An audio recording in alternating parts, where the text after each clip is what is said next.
Hello दोस्तों, good morning. Welcome back to my another video. I hope आप सब अच्छे से होंगे। हम भी एकदम ठीक है। तो आज की वीडियो में मैं आपके साथ शेयर करने वाली हूँ मैं बाथरूम की क्लीनिंग कैसे कैसे करती हूँ, कौन से प्रोडक्ट जो है मैं यूज़ करती हूँ, कैसे कैसे अपने बाथरूम को नीट एंड क्लीन रखती हूँ। तो चलिए वीडियो शुरू करते हैं। तो देखिए, बाथरूम की हालत कुछ इस तरह से हो गई थी। अभी वीकली मैं इसको क्लीन करती हूँ, डीप क्लीन करती हूँ मतलब। तो यहाँ पर मैं बाथरूम टाइल क्लीनर जो होता है ना हार्पिक का, वो यूज़ कर लेती हूँ। साथ के साथ तो जो भी हार्पिक आता है ब्लू वाला, वो यूज़ कर लेती हूँ मतलब टॉयलेट वगैरह सीट को क्लीन करने के लिए। तो यहाँ पर सबसे पहले जो है वो मैं इसको यहाँ पर सीट के ऊपर अच्छे से स्प्रेड कर दूंगी, जो ब्लू वाला हार्पिक होता है उसको। तो ये कुछ बंडर क्लीन करके ब्रांड है, कोई भी ब्रांड मैं यूज़ कर लेती हूँ। फिर इसके बाद जो टैप्स वगैरह होते हैं बाथरूम में, उसको कुछ इस तरह से कोलगेट की हेल्प से क्लीन कर सकते हैं। तो सबसे पहले तो मैं सेल्फ्स वगैरह के ऊपर जो सामान रखा होता है ना, इसको हटा लेती हूँ ताकि सेल्फ्स को भी मैं अच्छे से डीप क्लीन कर पाऊँ। तो यहाँ पर पानी वगैरह भी गिरेगा, तो जो प्रोडक्ट मैंने रखा होता है यहाँ पर, जैसे टूथ ब्रश वगैरह रखे होते हैं, उनको मैं हटा लेती हूँ अच्छे से। यहाँ पर स्क्रबर की हेल्प से, कोई भी ब्रश या स्क्रबर की हेल्प से अच्छे से स्क्रबिंग भी कर लेती हूँ सेल्फ्स वगैरह की। और साथ के साथ ये जो नीचे वाला टाइल क्लीनर होता है ना, बाथरूम की टाइल क्लीनर जो होता है, ये कुछ रेड कलर का है मेरे पास। इस तरह से मैं इसको ही नीचे फ्लोर को क्लीन करने के लिए यूज़ करती हूँ। साथ के साथ ये जो डिटर्जेंट आता है, इसको मैं थोड़ा थोड़ा स्प्रिंकल कर देती हूँ पूरे बाथरूम में। इससे भी टाइल्स वगैरह जो होते हैं वो अच्छे से साफ़ हो जाती हैं। तो यहाँ पर मैंने स्टील वूल ले ली है। उसके बाद मैंने यहाँ पर अच्छे से स्क्रब कर लिया इनको। ये जो कॉर्नर वाली सेल्फ हैं, ये कुछ स्टील और मतलब लोहे का, मुझे लगता है मिक्सचर टाइप ही है। प्योर स्टील भी नहीं है ये, ऐसा मुझे लगता है, पता नहीं अब। तो कुछ इस तरह से है ये कॉर्नर वाली शेल्फ जो हमने लगवाई थी। और उसके बाद मैंने यहाँ पर डिटर्जेंट लिया इस स्क्रबर के ऊपर। उसके बाद थोड़ा सा पानी डाल के ये जो वॉल टाइल्स होती हैं, इनको मैं क्लीन कर लेती हूँ इस ब्रश की हेल्प से। ये ब्रश जो है वो काफ़ी यूज़फुल है अगर बाथरूम की क्लीनिंग आपको करनी है और जल्दी से करनी है ना। तो ये टाइल्स जो होती हैं, साइड वाली वॉल्स की टाइल्स जो होती हैं, उनको अच्छे से स्क्रब कर देता है। अच्छे से जो भी दाग वगैरह लगे होते हैं उनको रिमूव करने के लिए अच्छा है, मतलब ये स्क्रबर जगह जगह पर मिल जाता है। अब ये वाला ब्रश जो है, जैसे हम बर्तन साफ़ करते हैं ना, उसी टाइप का ये स्क्रबर होता है। इसमें हैंडल लगा होता है, तो हैंडल की हेल्प से ईज़िली क्लीन कर सकते हैं। उसके बाद बारी आती है जो सामान हमने रखा होता है, जैसे स्टूल वगैरह है, बकेट वगैरह है, उनको भी साफ़ करना होता है। उनके ऊपर भी एक्चुअली ऐसा होता है, वाइट वाइट स्टेन्स जो हैं वो पानी के ही निशान बन जाते हैं, साबुन वगैरह के निशान बन जाते हैं, जो कि देखने में काफ़ी ज़्यादा गंदे लगते हैं। तो मैंने इसको भी स्क्रब कर लिया यहाँ पर। और अभी बारी आती है बकेट वगैरह को स्क्रब करने की, जो मग वगैरह हम यूज़ करते हैं इसको स्क्रब करने की। तो इसको भी मैं स्टील वूल या कुछ भी स्क्रबर वगैरह की हेल्प से अच्छे से स्क्रब कर लेती हूँ। बाथरूम की क्लीनिंग के लिए मैंने जो भी ब्रशेज़ वगैरह रखे हैं, स्क्रबर वगैरह रखे हैं, वो अलग ही रखे हैं। इनको मैं कहीं और पर क्लीनिंग के लिए यूज़ नहीं करती हूँ, ये मैंने सेपरेट कर दिए हैं यहाँ पर।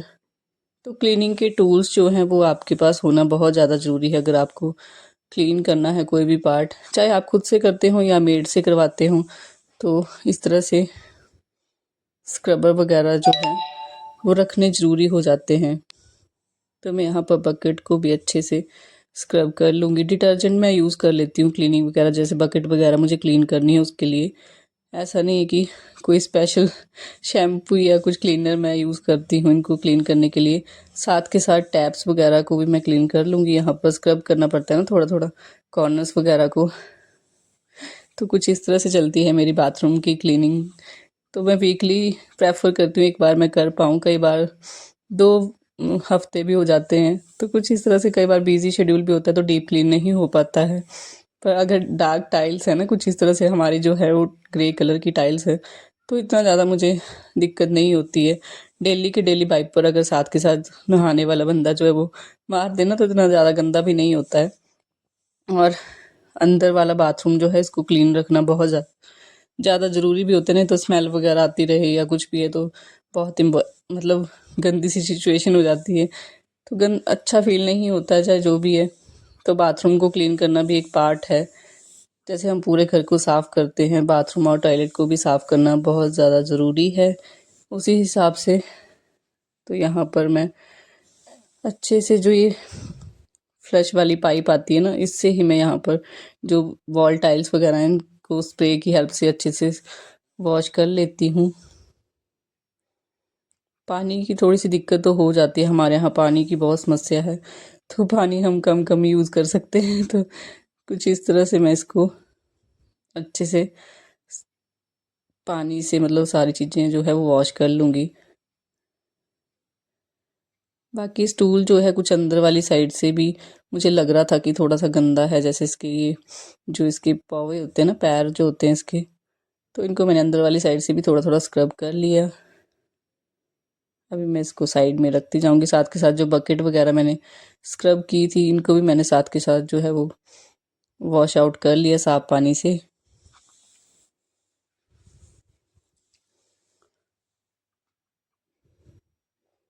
तो एक दिन जो है वो ज़रूर से निकालना चाहिए बाथरूम क्लीनिंग के लिए, डीप क्लीनिंग के लिए स्पेशली बोल सकते हैं। जर्म्स वगैरह जो होते हैं जो भी है सबसे ज़्यादा बाथरूम से ही पनपते हैं। अगर आपका बाथरूम साफ़ है तो घर में मतलब नेगेटिविटी वगैरह जो है वो भी यहाँ से ही होती है, क्योंकि अब जो टॉयलेट्स वगैरह हैं वो अंदर होते हैं। पहले के टाइम होते थे कि घर से दूर बनाते थे टॉयलेट वगैरह, काफ़ी दूर दूर बनवाए हैं पहले भी, पहले के जो बनवाते थे। तो एक जो हमारा बाथरूम है वो नीचे है, वो काफ़ी दूर भी है, बोल सकते हैं दूर है, मतलब घर से सेपरेट है, अलग से है, घर में नहीं है, इंडोर नहीं है। मतलब जो ऊपर वाली स्टोरी में है वो इंडोर है, मतलब अंदर है, अटैच्ड है। और जो दूसरे वाला है वो बाहर है, सेपरेट है वो बिल्कुल। मतलब एक टॉयलेट का रूम है, मतलब सीट रखी है उसमें, और दूसरा वाला जो है वो बाथरूम है। कुछ इस तरह से वो सीटिंग वाली रखी है वहाँ पर सीट वगैरह। तो मैक्सिमम तो ये वाला ही यूज़ होता है, कभी कभी वो भी यूज़ होता है, ऐसा नहीं है कि वो यूज़ नहीं होता है, तो वो भी यूज़ होता रहता है बीच बीच में। उसकी भी क्लीनिंग मुझे ज़्यादा तो नहीं कर पाती हूँ, तो मंथली में एक बार तो मैं कोशिश करती हूँ कि मैं कर पाऊँ। तो इस तरह से कुछ क्लीनिंग रूटीन मेरे चलते रहते हैं बैक टू बैक। जब मुझे टाइम लग जाता है तो मैं इसके लिए भी टाइम निकाल लेती हूँ, बाथरूम क्लीनिंग वगैरह के लिए। बाथरूम क्लीनिंग का टास्क जो होता है ना सबसे ज़्यादा डिफ़िकल्ट होता है ऐसे पानी में, आजकल विंटर्स में खासकर। विंटर्स में आप समझ सकते हैं ठंड में थोड़ा दिक्कत हो जाती है। फिर मैंने अच्छे से वॉल टाइल्स वगैरह, नीचे फ्लोर भी सारा क्लीन कर लिया था, बारी आती डेकोरेट करने की। तो यहाँ पर मैंने स्नेक प्लांट जो है उसको रखा, क्योंकि स्नेक प्लांट का ऐसा रहता है कि ये सर्वाइव कर जाता है, अगर धूप वगैरह नहीं भी आती हो किसी एरिया में तो वहाँ पर भी अच्छे से सर्वाइव कर लेता है। बाकी शैम्पू वगैरह जो डेली यूज़ होने वाली चीज़ें होती हैं उनको ही मैं बाहर रखती हूँ, बाकी मैं सब कुछ अंदर रखती हूँ, जैसे डिटर्जेंट वगैरह वो सब कुछ अलमारी के अंदर रहता है। तो ब्रशेज़ वगैरह जो है वो यहाँ पर इस तरह से रख देते हैं हम, जो डेली यूज़ होने वाली चीज़ें हैं। बताइएगा कैसी लगी आपको डेकोरेशन। ज़्यादा मैं कुछ डेकोर नहीं करती हूँ बाथरूम को, इतना ही डेकोरेट करती हूँ। वॉल्स के ऊपर कुछ भी लगाना प्रेफर नहीं करती हूँ, क्योंकि आपको पता है फिर क्लीनिंग में बहुत ज़्यादा दिक्कत हो जाती है। तो अभी आप देख सकते हैं फाइनल लुक कुछ इस तरह से आया। ये वाली ट्रे जो थी वो मैंने मीशो से मंगाई थी, इसको मैं यहाँ पर यूज़ करती हूँ। और ये वाला कॉर्नर कैसा लगा आपको। बाकी टैप्स वगैरह भी आप देख सकते हैं क्लीन हो गए हैं अच्छे से। क्लीन करने के बाद कुछ इस तरह से लुक आता है, मतलब अच्छा लगता है, एक सेटिस्फेक्शन सी फील होती है जब भी आप क्लीनिंग करते हैं। और ये बड़ी सी अलमारी उनसे ही बनवाई थी, जो मतलब दूसरे कमरों की अलमारी बनवाई थी ना हमने जिससे, उनसे ही बनवाई थी। और साथ के साथ यहाँ पर वॉशिंग मशीन के ऊपर टब रखा है, इसमें मैं जो डेली के लॉन्ड्री के कपड़े होते हैं ना उनको यहाँ पर डाल देती हूँ।